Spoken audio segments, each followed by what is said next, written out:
কিয়ামতের দিন নবী সাল্লাল্লাহু আলাইহি ওয়াসাল্লামের কাছে কোরআনে আছে, ফাকাইফা ইদা জিনা মিন কুল্লি উম্মাতিন বিশাহিদ ওয়া জিনা বিকা আলা হাউলা'i শাহীদা।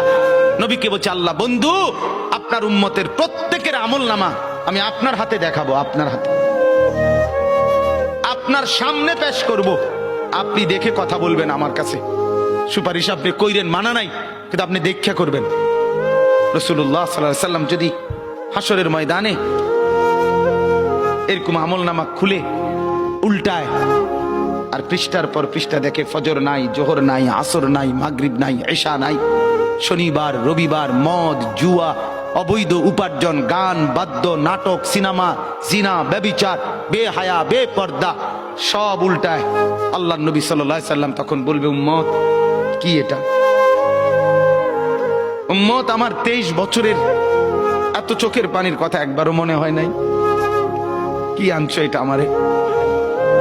উম্মত তুমি জানো না আমি যে তায়েফের পাথরের আঘাতে পুরা পিঠ চালনির মতো ঝাঁঝরা বানায় ফেলছে আমার? শোনো নাই তুমি?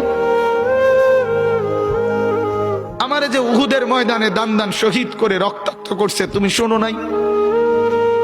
আমি যে 14 দিন পেটে ক্ষুধার তাড়নায় পাথর বাঁধছিলাম, উম্মত তোমার মনে নাই?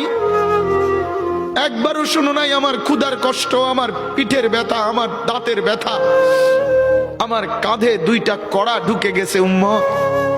আমার ঘরে 3 মাস আল্লাহর নবীর স্ত্রী আয়েশা বলছে, আল্লাহর কসম উম্মত, নবীর স্ত্রী বলছে 3 মাস 3